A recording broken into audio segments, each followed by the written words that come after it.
E ci siamo, questa è la mia prima volta con Claudio Petrone, buongiorno. Buongiorno cara. Non so se essere emozionata o terrorizzata. Io sono emozionatissimo. Molto bene, allora lo sono anch'io. Allora, di che cosa parliamo oggi? Allora, oggi dobbiamo parlare di argomenti che hanno caratterizzato questa settimana, non solo sui social. E innanzitutto dovremmo parlare di differenziata. Sì, sono arrivati i nuovi cassonetti nel borgo. Sono questi nuovi cassonetti.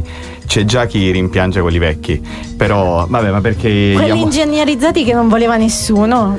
Sì, li rimpiangono perché un po' perché ci si affeziona alle cose, ci si affeziona alle persone, figuriamoci se non ci si affeziona alle cose.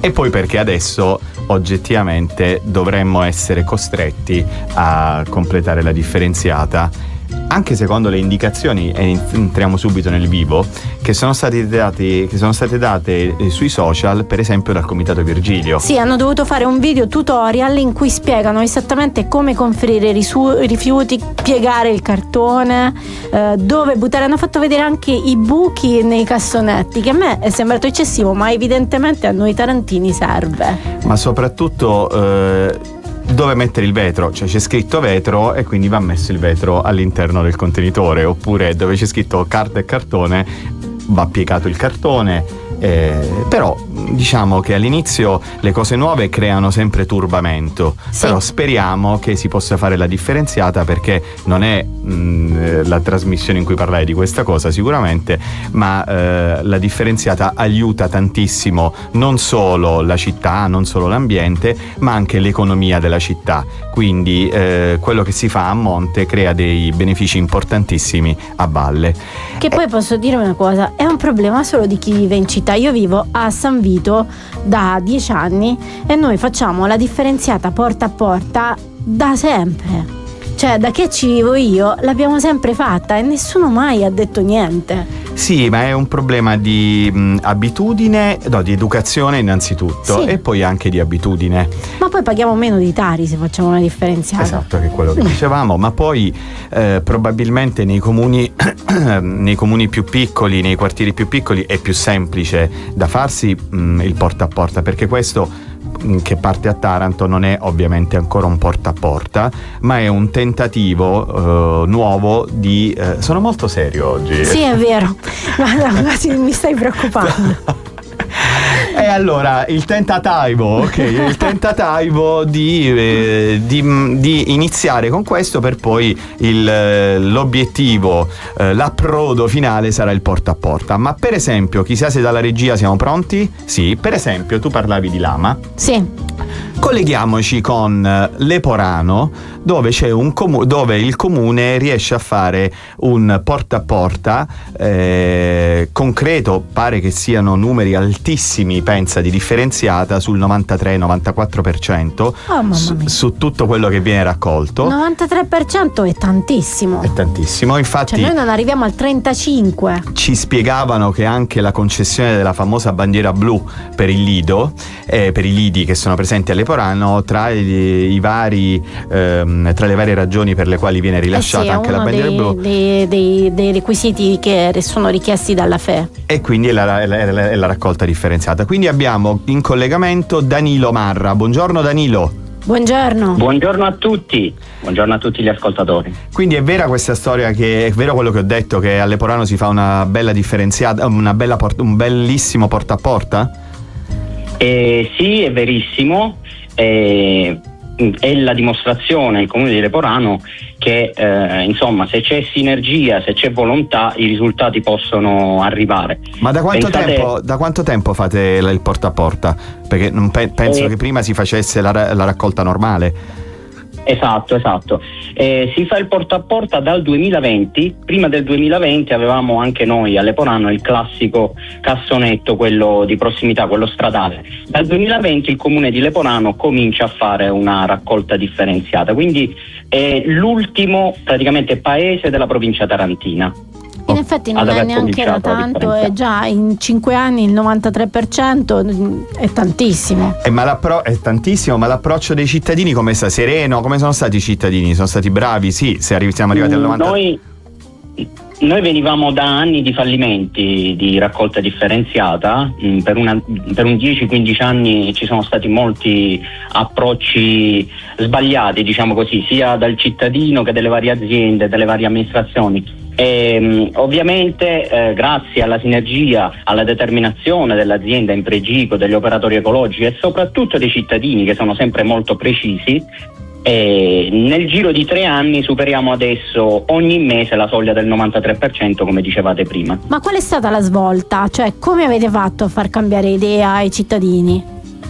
Il porta a porta, perché prima diciamo che il cassonetto non è un grande approccio come modalità di servizio per poter fare una raccolta di qualità, una raccolta differenziata di qualità. Quindi il porta a porta sicuramente ha dato la svolta decisiva all'avvio della raccolta differenziata, appunto. La qualità dei servizi dell'azienda, l'attenzione finalmente dei cittadini verso questa tematica, quindi c'è tutto un lavoro di programmazione, un lavoro nelle scuole, un lavoro social. Danilo, io però ho una curiosità, ci saranno, tu da quanti anni stai nel settore, da quanti anni lavori in questo settore? Una quindicina d'anni. Qualche aneddoto, cioè qualche aneddoto strano, simpatico, qualcosa di particolare che è stato trovato all'interno dei cassonetti all'epoca o anche adesso, non so, cioè hai da raccontarci qualcosa di divertente, di surreale?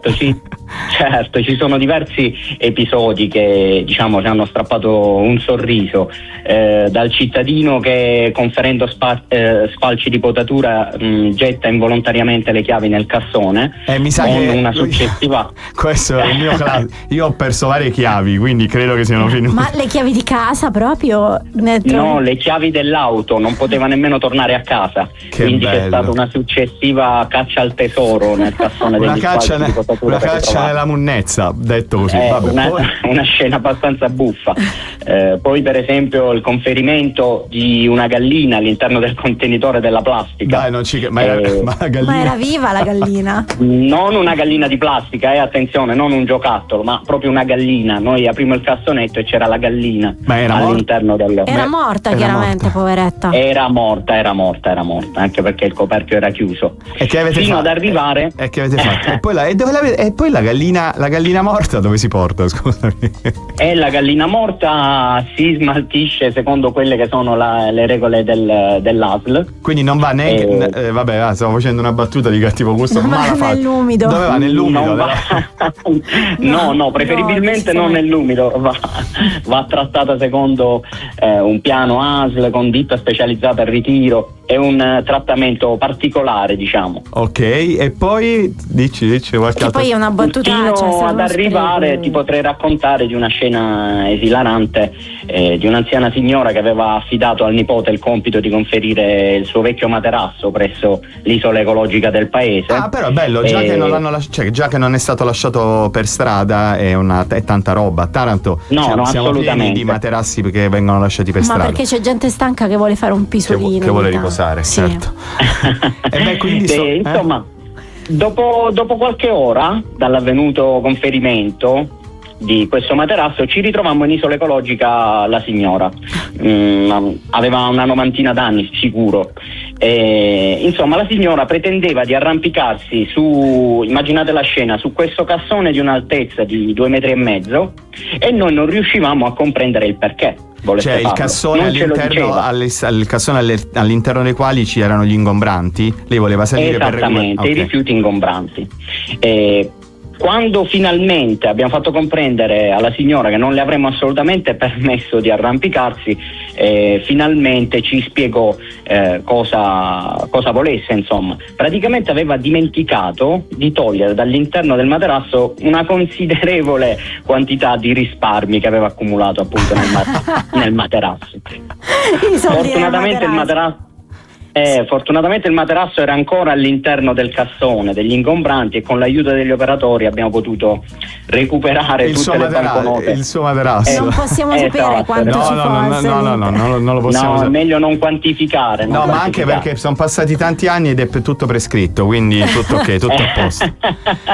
Va bene Danilo, allora grazie per questi aneddoti e complimenti per quello che fate, quello che fa Leporano e tanti altri comuni che sono virtuosi nella raccolta differenziata e soprattutto nel porta a porta, e speriamo che Taranto possa essere di esempio anche, cioè che questi paesi possano essere d'esempio anche per una Taranto. Città come Taranto. Sì, infatti grazie mille a Danilo Marra. Grazie a voi, una buona giornata. Ciao Danilo, buona giornata. E noi adesso ci fermiamo e dopo continuiamo a parlare con Claudio Petrone. Ce la siamo goduta. Bellissima. Va bene, ma adesso di che cosa parliamo? Vannacci. Ecco. Quel buon tempone di Vannacci. Sì. E a parte il fatto che ieri pare che si sia accapigliato con la presidente Giorgia.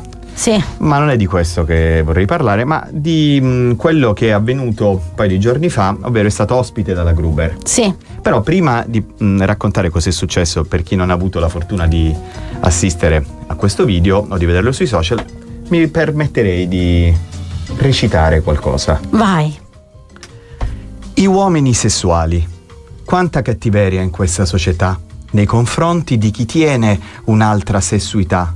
Quanta gente che vi ingiuria, quanta gente che vi attacca, solo perché non vi piace la patacca. Gli uomini sessuali sono gente tali e quali come noi normali. Sanno piangere, sanno ridere, sanno battere le mani, proprio come noi, persone sani. Gli uomini sessuali non ci avranno gli assorbenti, ma però c'hanno le ali per volare via, con la fantasia da questa loro atroce malattia. Allora, questo è Checco Zalone. Sì. Checco Zalone. Io mi sono grande maestro Checco, mi sono permesso, però diciamo che quello che dice Checco Zalone nei uomini sessuali è forse quello da cui ha preso spunto Vannacci, perché mi alzo in piedi, alzo ecco. il microfono. Allora, scusami Vale, ma è una cosa folle, cioè siamo pazzi. A un certo punto, tra le altre cose, nel delirio di cose che raccontava Vannacci alla Gruber, in cui si doveva parlare di politica, però voglio dire, raccontare il proprio non orientamento sessuale, ma il proprio orientamento nei confronti di chi ha un orientamento sessuale e anche politica. E il buon Vannacci, la Gruber, a un certo punto gli ha detto proprio quello che dice Checco Zalone. Sì, ha fatto una domanda proprio candidamente. Che scoprissimo che lei è gay. E Checco dice: e sei tu così? Sì, allora Vannacci dice che innanzitutto non è una famiglia, cioè una coppia gay non rappresenta per lui una famiglia, quindi però poi dice anche sì, però se vanno agli ospedali si possono far curare. Certo. Possono anche gli omosessuali LGBTQI+, eccetera, avrò sbagliato sicuramente la sigla. LGBTQIA+.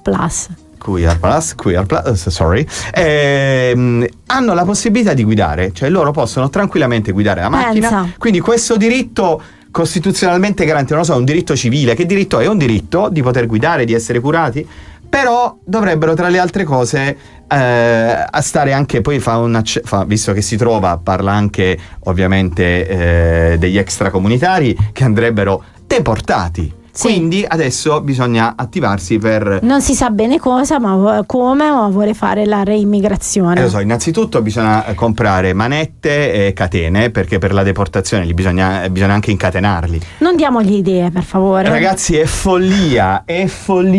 Però si racconta e si dice che questo signore sia depositario del 5%. Sì. Si vanta di questo 5%.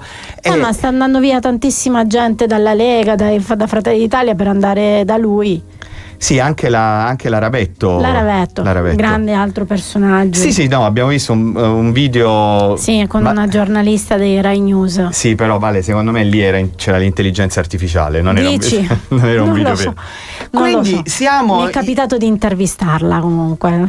E adesso poi a Non ne microfoni, possiamo parlare. a microfoni spenti mi racconti. E quindi è accaduto questo. Avremmo potuto parlare di cose un po' più leggere. Certo. I mondiali di calcio che sono incominciati, Cobolli che ha perso purtroppo la finale e si è incazzato durante tutta la partita col padre, e ha raccontato in un'intervista che lui ha questo rapporto di sfogo diretto con il padre, che è il suo allenatore, e ogni tanto non se le mandano a dire, o meglio non gliele manda a dire.